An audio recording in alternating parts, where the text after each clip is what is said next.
right, we're here with the number 4 seed Bentley Falcons ahead of tomorrow's 2026 Division II East Regional. Guys, first of all, congratulations on making it this far. Today we have head coach Jay Lawson and seniors Chase Clark and Cash McClure. Coach, if you just wanted to open up the floor and give an opening statement on how you guys got here and what you're expecting to see this weekend in the tournament. Sure. It's an exciting time of the year for players, for sure, and for coaches and universities. We're very pleased to be here. It's an annual goal in our program to try to accomplish this goal, but it's never an easy goal. And we were very, very close the last 2 years and did not get a bid. I think that's been on our minds, not talking about it, but it's been on our minds. And to see us accomplish the goal when it's kind of like a year or two in the process is very gratifying, especially this group. A couple things. It's a special, mature, older group. We don't have a lot of new people to the program, so we've been together a long time, and we've also had a pretty difficult year with our health, and we've been down on bodies, both in practice and games, quite a bit. So we're on a positive upbeat. We lost a couple tight, close games in the last couple of our games, and we're looking forward to getting back on the court and playing again. So, well, you kind of opened that perfectly. I was going to ask you about, obviously, you guys as the 2 seed in the NE10 tournament, you guys had a nail biter of a first round game playing against Southern New Hampshire, double overtime loss. Now you guys had a good almost 2 weeks off before you guys come into the East Regional. Are you guys feeling rested and feeling like you're in a good spot after having those 2 good solid weeks off of rest? well, I think it works both ways. You're worried about getting rusty, potentially out of shape. I don't think those 2 things are going to be an issue for us. We've had a good week of practice. No matter what, when you're a competitive program and you lose, we lost to the same team within 2 days. So, in both games were winnable by both teams. So we had to let go of that, and this was a positive part of that we got another opportunity. So we're ready to go, and we're also playing a team that we know each other well, and we split during the season, so that's going to be a pretty competitive match as well. Now this one is for Chase and Cash. Either of you guys want to take it. Coach just kind of mentioned that you guys are playing against St. Michael's, and you play them multiple times a year, so you are pretty used to them. What are you guys expecting to see out of the Purple Knights tomorrow, and how do you guys hope to come in and get the win? You or me? You got it. All right. Yeah. I mean, every game we play against them is always a good battle. Like Coach said, we split with them this year. The first game, I think, was within 2 or 3 points. They got us at our place, and then we went up to their place, and we were down pretty good in the first half and fought back and won. And they got an interesting defense that we've been preparing for, and I think we're ready, and I'm excited to play tomorrow. Anything you want to add, Chase?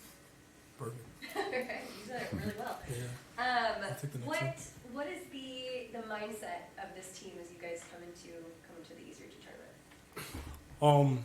As Coach mentioned earlier, we're a mature team. We only picked up 2 new guys this year, so we're feeling pretty confident.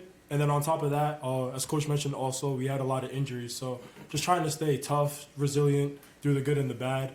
And we're also very passionate. We're excited and ready to go out there and play tomorrow. What's it like being back in the NCAA tournament after, like you said, a couple of years of being so close to getting a bid? Well, our freshman year is the last time we made it, and neither of us really played a whole lot in that tournament. But just getting to experience that, our first year there, making it to the Sweet 16, the regional championship, it was a really cool opportunity, seeing all the older guys playing in it. And I think it kind of inspired us to, when it's our turn, we have bigger roles, we want to do something like that. Coach is always saying, we want to accomplish something special, and this is the first. I think that this is the first thing that we can say we've accomplished something super special with our group. Yeah, piggybacking off of what Cash said, the last time we made it was freshman year, and then the past 2 years after that, we didn't make it. So being here while I'm one of the older guys on the team is definitely super exciting, and honestly, I'm ready to go. Nice. There are a lot of NE10 teams that are in this tournament, and you guys are, obviously familiar with all of them, playing them multiple times this season.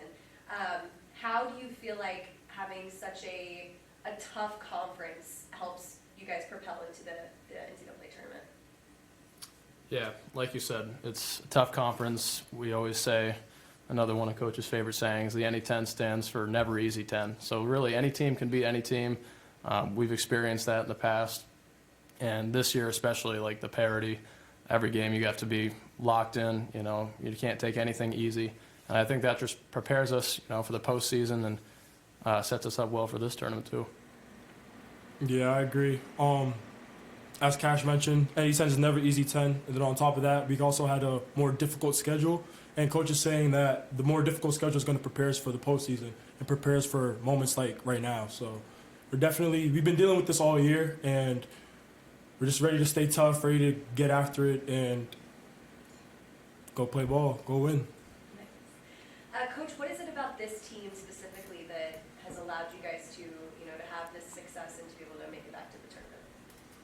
Well, our relationships, there's so much depth to our relationships. And in this world of college men's basketball, the relationships are shallow in a lot of programs, including the NE10. And, the portal is causing teams to reboot their rosters so much now that, that's an advantage to us. And maybe they have some advantages where they're bringing in talented guys, but we've worked together all the way through. And I think that plays a big part in how we feel about each other, how we approach every day together. And, it wasn't just we didn't make it last year. We thought we were in and didn't get chosen. So it was a dagger a little bit last year. I don't think we've held on to it, but it certainly keeps us focused. How's that sound? Yeah, I was going to ask, was that any talk at the beginning of the season about kind of avenging what happened at the end of last year? Or is it like a lot of coaches say, new team, completely different season, kind of putting everything that had happened in the past in the past? Yeah, we don't talk about it much. We try not to even talk about, we talk more about trying to play well and play the right way well than we do about winning and losing. And we've had a lot of exciting moments this year, but so have, that's what I tell them all the time. This is the best time of the year because only the best teams are left playing their best, and we need to be at our best. So that we've earned our way into it, but so have the other 7. That's what makes it exciting.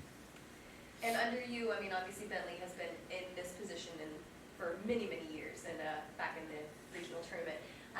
What is a message that you give to your team before you guys open up the game tomorrow night? Well, I told them that when I first started, we came to the games in horse and buggies. There were no cars. I just want them to be themselves and play the sport the way that we built it all year long. And we pushed them and tried to empower them to own it just as much as the coaches. And they've done a terrific job believing in that and buying into that because they do. They want to own this. And in the end, most teams are going to go home disappointed at some point, but, we just want to do our thing and not go outside of who we are. We think it's pretty good if we play well. If I'm correct, I think this is the very first time you guys have ever been at Damon. Is that right? Well, we were supposed to play here a couple of years ago, but their team got COVID. Oh, okay. So they had to cancel their tip-off tournament. So we were supposed, it wasn't our fault. But, we've been asking this question to everybody today.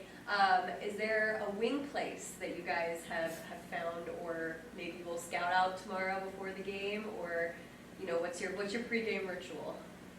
Chase had some wings. Right. These guys should answer it. Yeah, we went to a restaurant, Clearwater? Creek View. Creek View. And they have some pretty good wings, but one of our trainers, Brooksy, he told us that he knows that he's pretty familiar with the area, and I think there's this place called Duff's. So maybe if we win, we'll go out there and go eat. But right now we're just really focused on the game and sticking to our usual routine. I like that. What's the usual pregame meal for you guys? Italian? Yeah, it's a lot of Italian, a lot of chicken parms usually. Yeah. Yeah. Solid. Well, I will say that last year when Assumption won the region, they did eat Duff's every single time that they had a game. So Well, maybe that's a food for thought. Wings for thought. maybe. All right, well, good luck to you guys tomorrow. We will see you and 5 seed St. Mike's on the court at 7:30.